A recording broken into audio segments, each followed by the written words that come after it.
अस्सलामुअलैकुम। आज का हमारा टॉपिक है टाइम सीरीज डिकम्पोजिशन।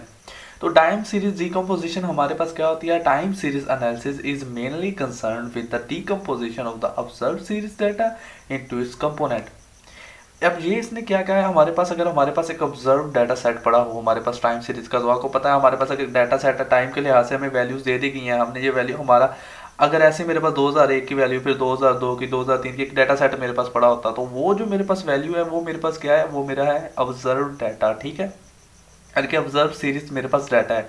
अब उस ऑब्जर्व सीरीज डाटा को हम, हमारे पास दो किस्म के मॉडल होते हैं। देख, अब ये मॉडल हम आगे करने लगे हैं। बहरहाल आपको इसको समझने के लिए पहले पता होना चाहिए। तो हमारे पास एक एडिटिव मॉडल होता है, एक मल्टीप्लिकेटिव मॉडल होता है। हमारे पास टाइम सीरीज के कंपोनेंट कितने होते हैं? 4 कंपोनेंट। सेकुलर, उसके बाद secular trend, seasonal variation, cyclical fluctuation and irregular variation, irregular और रैंडम वेरिएशन। अब हमारे पास ये जो 4 कंपोनेंट है, ठीक है, इसे वो क्या कह रहा है? इसे वो कहता है कि observe series data into its component. यानी कि हमारे पास वो कहता है कि दो मॉडल होते हैं, तो वो एक हमारे पास होता है मल्टीप्लिकेटिव और एक होता है हमारे पास एडिटिव। यानी कि हमारे पास या तो ये चारों के चारों हमारे पास कंपोनेंट मल्टीप्लाई होके आ रहे हैं, या हमारे पास इन चारों का रिलेशन क्या हो रहा है? ये प्लस हो रहे हैं। तो रिलेशन हम बाद में देखेंगे। हम, हमारे पास जो स्टैंडर्ड मॉडल होता है हम एनालिसिस के लिए जो यूज़ करते हैं वो हमारा मल्टीप्लिकेटिव मॉडल होता है। यानी कि हम फिलहाल इसे भूल जाते हैं। तो हमारे पास क्या रह गया? तो हमारे पास ये, यानी कि हमारे पास जो ऑब्जर्वेशन आती है वो हमारे पास एक मल्टीप्लिकेटिव मॉडल के जरिए आते हैं। यानी कि ये मल्टीप्लाई हुई होती हैं, आपस में मल्टीप्लाई हो रही होती है। इनका रिलेशन इस तरह का होता है। अब वो क्या कहता है कि इस रिलेशन को जो हमारे पास कंपोनेंट्स बना रहे हैं किसके? ऑब्जर्व सीरीज डाटा के, इन्हें हमने क्या करना है? इन्हें हमने इनकी हमने डिकम्पोजिशन करनी है। यानी कि इनको हमने अलग अलग कर सकते हैं। कैसे? आप देखें ज़रा। मेन कंसर्न उसका किस में था? वो उसने कहा कि decomposition of the observe series data. Observe series का जो डाटा है उसकी डीकम्पोजिशन कर दो इनटू इट्स पार्ट। ठीक है, यानी कि अगर हमारे पास ये हमारे पास चारों के चार हैं, तो इनके पार्ट्स में इनकी डीकम्पोजिशन कर दो हमें। अगर मेरे पास ये क्या है, मेरे पास इसमें से मैं ट्रेंड निकाल, अगर मेरे पास ये 4 के 4 है तो इसमें वो क्या कर सकता है? इसमें से आप ट्रेंड भी निकाल सकते हैं अलहदा करके। इसके बाद में आप इसमें से सीजनल निकाल सकते हैं। इसके बाद में आप इसमें से साइक्लिकल निकाल सकते हैं अलहदा अलहदा। यानी कि ये अलहदा वैल्यूज़ आपके पास आ सकती है, ये भी और ये भी। तो आपके पास तब वो क्या हो जाएगी? डीकम्पोजिशन हो जाएगी। फिर इस डीकम्पोजिशन का आपको फ़ायदा क्या हो रहा है? As to estimate their separate effect. तो इनके आप सेपरेट इफेक्ट फाइंड कर सकते हैं। जैसे मैंने मिसाल के तौर पर आपके लिए एक डाटा लिखा है। अगर मेरे पास 2001 के लिए 4 क्वार्टर है, ठीक है, एक साल के 3 मंथ का एक क्वार्टर है, तो उसमें एक number of bags of fertiliser किसी बंदे ने सेल किए हैं, ठीक है, डीलर ने सेल किए हैं। अब देखें, अब हमारे पास ये जो डाटा, इसमें हमारे पास क्या है? 4 के 4 कंपोनेंट्स हैं। मैंने इसमें से क्या किया? सीजनल, ठीक है, मैं ऐसे यहाँ पर लिख देता हूँ। तो मैंने सीजनल वेरिएशन उसकी निकाल ली थी। उसके बाद में मैंने क्या किया? उस डाटा सेट में से, यानी कि अगर मेरे पास यहाँ पर मैंने क्या निकाल लिया?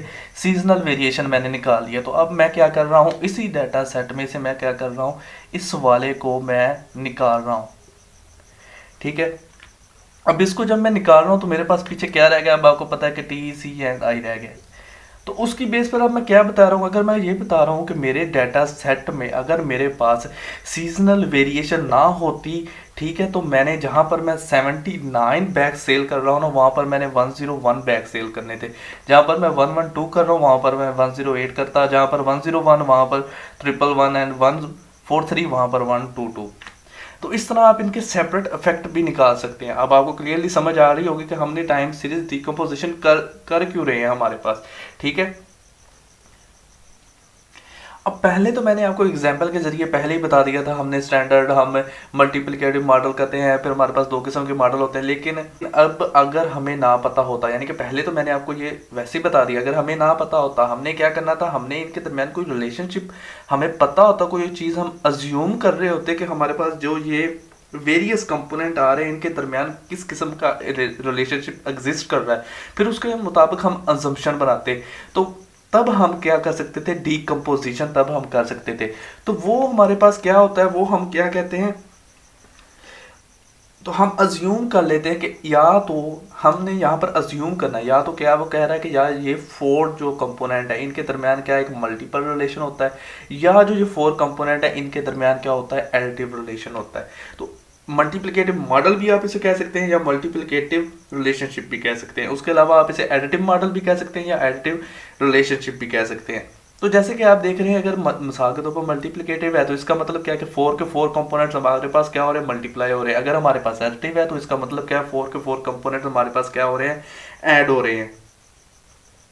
फर्दर मोर अगर आप देखें तो हमारे पास क्या होता है कि वो हम अज्यूम करते हैं, अगर मैं लिख देता हूँ आपके लिए, तो यहाँ पर हम अज्यूम क्या कर रहे होते हैं, हम मल्टीप्लिकेटिव मॉडल की बात कर रहे हैं। जब हमारे पास क्या होता है वाई आई यानी कि वाई आई की वैल्यूज पड़ी होती हैं, तो हमारे पास हम अज्यूम क्या कहते हैं कि that each value Y I, ठीक है, each observe value Y I at any time, यानी कि हमारे पास इस साइड पर हमारे पास क्या पड़ा होता है, अगर मैं कहता यहाँ पर ईयर्स पड़े हुए हैं, ठीक है, फिर उसके बाद मेरे पास वाई आई की वैल्यू पड़ी होती, तो ये टाइम होता है, ये हमारे पास क्या होता है, वैल्यूज होती।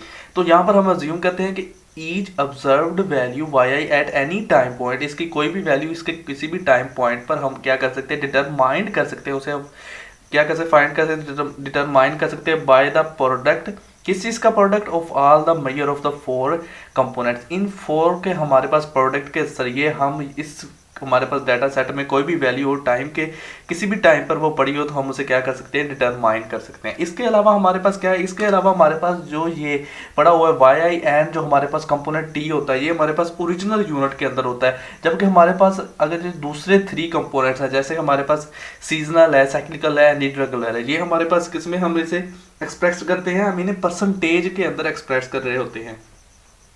तो ऑन द अदर हैंड अगर हम देखें, जब हमारे पास एडिटिव मॉडल है, ये तो हमने सारी बात कर ली हमारे किसकी की है, मल्टीप्लिकेटिव मॉडल की। अब हम बात करते हैं एडिटिव मॉडल की। तो एडिटिव मॉडल के अंदर हम अज्यूम कर रहे होते हैं कि ये हमारे पास क्या होते हैं, आर 4 कंपोनेंट।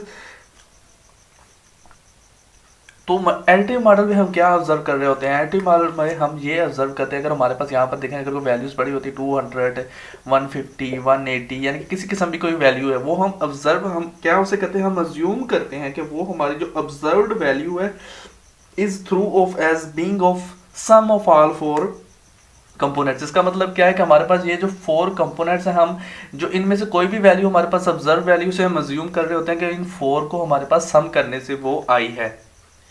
इसके अलावा हमारे पास जो 4 कंपोनेंट होते हैं वो म्यूचुअली इंडिपेंडेंट होते हैं, assume to be mutually independent. तो हमने यहाँ तक तो देख लिया मल्टीप्लिकेटिव और एडिटिव मॉडल। अब हमारे पास क्या है, जब हम टाइम सीरीज का हम एनालिसिस करने लगते हैं तो उससे पहले हम क्या करते हैं, उससे पहले हम डेटा, हमारे पास जो डेटा है उसे एडजस्ट कर लेते हैं, किसके लिए, फॉर कैलेंडर वेरिएशन, उसके बाद में हमारे पास है फॉर हॉलीडेज, उसके अलावा हमारे पास है price changes and so fourth. तो कैलेंडर वेरिएशन हमारे पास किस तरह की होती है, हमारे पास अगर देखें, अगर मैं आपको 1-2 एग्जांपल देता हूं तो आपको बेहतर समझ आ जाएगा।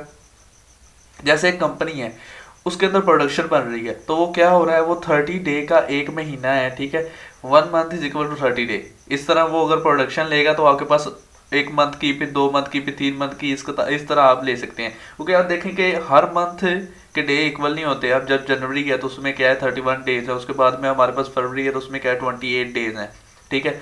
लीप ईयर आपके पास आ जाएगा तो 29 डेज है उसमें। तो इसका मतलब क्या है कि आपके पास आपको एक नंबर तो सेम होगा आपके पास अगर डेज का, तो फिर तो आप कंपेरेबिलिटी कर सकते थे आसानी के साथ, लेकिन अब हमारे पास डेज चेंज हो रहे हैं। आप कहेंगे कि जनवरी के अंदर प्रोडक्शन ज़्यादा हुई है फरवरी से, तो वो ज़ाहिर बात है प्रोडक्शन ज़्यादा ही होगी, क्योंकि देखें फरवरी में हमारे पास 28 डे हैं और हमारे पास जनवरी में कितने 31 डे हैं। तो इस तरह हमारे पास क्या हो रही है, कैलेंडर वेरिएशन पैदा हो रही है। अगर ऐसे लेकिन देखें इसी तरह है ना, हमारे पास अगर हम पे की बात करें, अब देखें तो पे के लिहाज से भी देखें तो अब वो मंथली आपको पे देते हैं, ठीक है। तो मंथली पे में हमारे पास क्या होता है, फिर ये इररिस्पेक्टिव होती है। इररिस्पेक्टिव होती है इसका मतलब क्या है कि यानी कि उसे अगर उसका महीना 28 डेज का है, फरवरी का है, तब भी उसे पूरी मंथ की पे ही मिल रही है, ठीक है। अगर 30 का है तब भी उसे पूरे मंथ की पे मिल रही है, इस तरह उसे मंथ की पे मिलती है। तो इस लिहाज से देखें तो हमारे पास क्या हो रही होती है, वेरिएशन हो रही होती है। तो इन चीज़ों से बचने के लिए, और उसके अलावा हमारे पास हॉलीडेज और हमारे पास प्राइस चेंजेस जो हो रही होती हैं, इनको अगर हम एडजस्ट कर लें तो हमारे पास जो क्या होगा, हमारा टाइम सीरीज, इससे हमें मदद क्या मिलेगी अगर हम इसे एडजस्ट करते हैं, तो इससे हमें remove the effect of certain false differences. तो जो थोड़े बहुत हमारे पास फॉल्स डिफरेंसेस आ रहे होंगे उन्हें रिमूव करने में हमें इससे क्या मिलती है, मदद मिलती है। तो आज का हमारा टॉपिक इतना ही था, आज के लिए इतना ही। अल्लाह हाफिज़।